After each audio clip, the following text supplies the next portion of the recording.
തൃശൂരിൽ പൂരത്തിനിടെ ആനകൾ വിരണ്ടോടി. എടക്കളത്തൂർ ശിവദുർഗാ ക്ഷേത്രത്തിലാണ് സംഭവം. വടക്കുനാഥൻ ശിവൻ, തിരൂർ ശ്രീകുട്ടൻ എന്നീ ആനകളാണ് ഇടഞ്ഞോടിയത്. രണ്ടാനകളെയും തളച്ചു. വിവരങ്ങളുമായി സൂരജ് സജി ചേരുകയാണ് തൃശൂരിൽ നിന്ന്.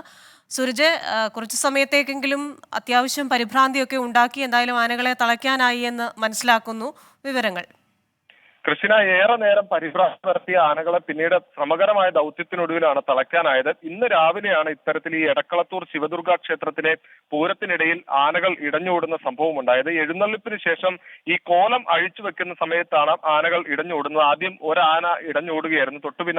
തൊട്ടടുത്ത് നിന്ന ആനയും ഇതോടുകൂടി പരിഭ്രാന്തിപ്പെട്ട് ഓടുകയായിരുന്നു. എന്തായാലും രണ്ട് ആനകളാണ് ഇത്തരത്തിൽ വിരണ്ടോടിയതെന്നുള്ളതാണ് പറയുന്നത്. വടക്ക് ശിവൻ, അതുപോലെ തന്നെ മലപ്പുറം തിരൂർ ശ്രീകുട്ടൻ എന്നീ ആനകൾ ആണ് ഇടഞ്ഞോടിയത്. പക്ഷേ ഇതിൽ ആദ്യം ഓടിയ ശ്രീകുട്ടനെ എന്ന ആനയെ അധികം വൈകാതെ തന്നെ തളയ്ക്കാൻ കഴിഞ്ഞു. പക്ഷേ എന്നാൽ മറ്റൊരു ആനയെ ശ്രീകുട്ടനെ ഏറെ നേരത്തെ ശ്രമകരമായ ദൗത്യത്തിനൊടുവിലാണ് തളയ്ക്കാനായത്. കാര്യം ഈ ആന അവിടെ ഉണ്ടായിരുന്ന വയലിലേക്ക് ഓടി ഇറങ്ങുകയായിരുന്നു എന്നുള്ളതാണ് പറയുന്നത്. പിന്നീട് എലിഫന്റ് സ്ക്വാഡ് ഉൾപ്പെടെ എത്തി നടത്തിയ ശ്രമകരമായ ദൗത്യത്തിനൊടുവിലാണ് ആന തളയ്ക്കാനായത്.